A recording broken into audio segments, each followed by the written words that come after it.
2016 കിഫ്ബി ആദ്യമായിട്ട് LDF വികസനം വരുന്നു നിയമസഭയിൽ അവതരിപ്പിച്ചപ്പോൾ UDFന്റെ പ്രതിപക്ഷ നേതാവ് അന്ന് കിഫ്ബിയെ കുറിച്ച് പറഞ്ഞത് ഇത് മലർപ്പൊടിക്കാരൻ്റെ സ്വപ്നം എന്നാണ്.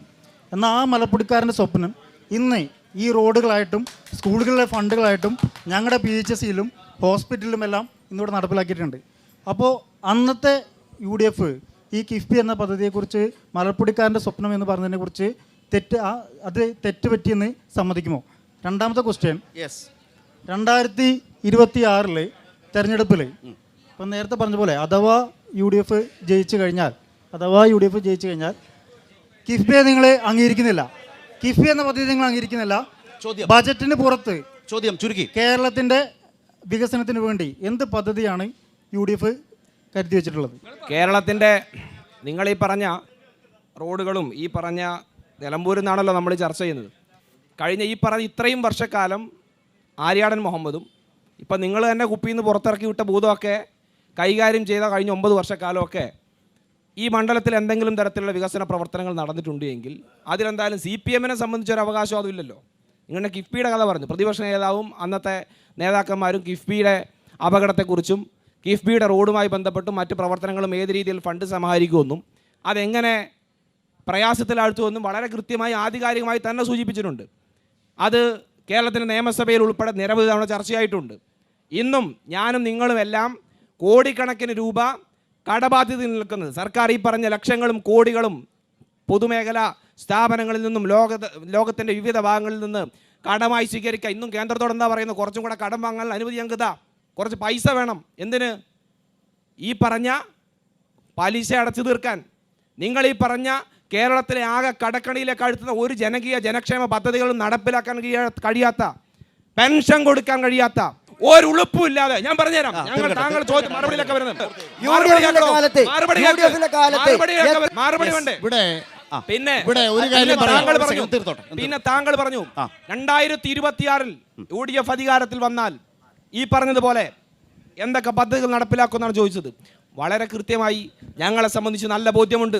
ഈ കേരളത്തിൽ കാണുന്ന ഓരോ പദ്ധതിയും അതിന് തുടക്കം കുറിച്ചത് ഇന്ന് കേരളത്തിലെ കാസർഗോഡ് മുതൽ തിരുവനന്തപുരം വരെ കാണുന്ന ഓരോ ജനകീയ പദ്ധതികളുടെയും ഒരേ ഒരു അവകാശം UDF ആണെങ്കിൽ ഒരു തർക്കവും നിങ്ങൾക്ക് വേണ്ട, ഒരു തർക്കവും നിങ്ങൾ വേണ്ട. ഒരു പദ്ധതി നിങ്ങൾ 9 വർഷമായി നിങ്ങൾ ഭരിക്കുന്നു.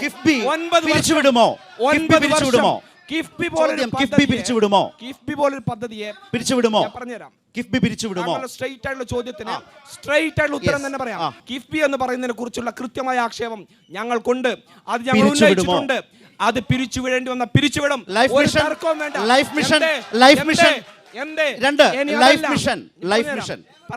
മിഷൻ പിരിച്ചുവിടുമോ?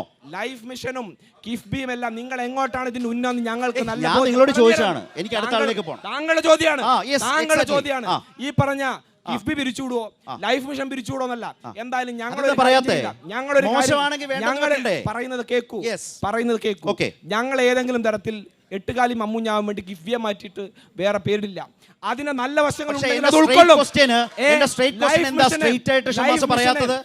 നേരിട്ടുള്ള ചോദ്യത്തിന് ഷമാസ് എന്തുകൊണ്ട് കിഫ്ബി പിരിച്ചുവിടുമോ ലൈഫ് മിഷൻ പിരിച്ചുവിടുമോ? ഞാൻ പറയുന്നത് കേൾക്കൂ. ഞാൻ പറയുന്നത് ഉത്തരമില്ലല്ലോ. എന്തിനാ ഉത്തരമില്ലാത്ത? താങ്കൾ 2 ചോദ്യം ചോദിച്ചു. ഞാൻ ഈ പറഞ്ഞ പോലെ നാളെ നിങ്ങൾ പിണറായി വിജയൻ മുഖ്യമന്ത്രിയാക്കുമെന്ന് വെച്ചാൽ നിങ്ങൾ മറുപടി അറിയോ? നിങ്ങൾ വിമർശിക്കുന്ന 2 മിഷൻ നിങ്ങൾ അതുമായി പിരിച്ചുവിടുന്നാണോ? സാക്ഷാൽ പിണറായി വിജയൻ അടുത്തവണ നിങ്ങൾ കാലഘട്ടം കിട്ടിപ്പോയാൽ മുഖ്യമന്ത്രിയാക്കും. പിണറായി വിജയൻ കേരളത്തിലെ 3ാം ഇടതുപക്ഷ സർക്കാരിന്റെ മുഖ്യമന്ത്രിയായിരിക്കും എന്ന ഒരു സംശയം. വികസനത്തെ സംബന്ധിച്ച UDFന്റെ കാഴ്ചപ്പാട് ഇവിടെ വെച്ചു, നിങ്ങളോടുള്ള വിമർശനവും അവതരിപ്പിച്ചു.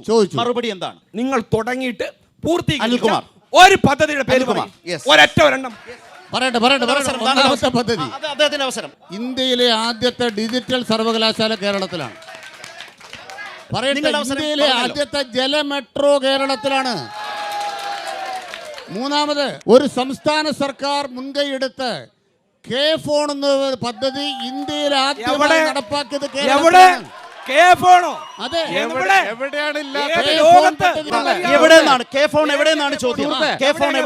ഇവിടെ കൂടിയിട്ടുള്ള ആളുകളോട് ചോദിക്കും, ഇവിടെ കൂടിയിട്ടുള്ള ആളുകളോട് ചോദിക്കും എത്ര ആളുകളുടെ വീട്ടിൽ ഇവിടെ കൈ ഒന്നിക്കുമ്പോൾ ആളുകള് ഇവിടെ ഉണ്ടോ കെ ഫോൺ? ഇവിടെ ചോദിക്കും. ആരൊക്കെയാ? ഈ പ്രദേശത്തുണ്ട്, എന്റെ വീട്ടിൽ ഉൾപ്പെടെ ഉണ്ട് കെ ഫോണ്.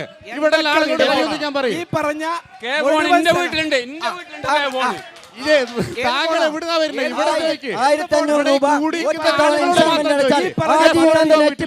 കുടുംബങ്ങൾ കൊടുക്കുന്ന കെ ഫോൺ പദ്ധതി എതിർത്തോളല്ലേ? പറയൂ അനിൽകുമാർ. നാലാമത്തെ കാര്യം ഞാൻ പറയാം. ചോദ്യം ഉണ്ടെങ്കിൽ ചോദിച്ചോളൂ. ശ്രീനാരായണ ഗുരുവിന്റെ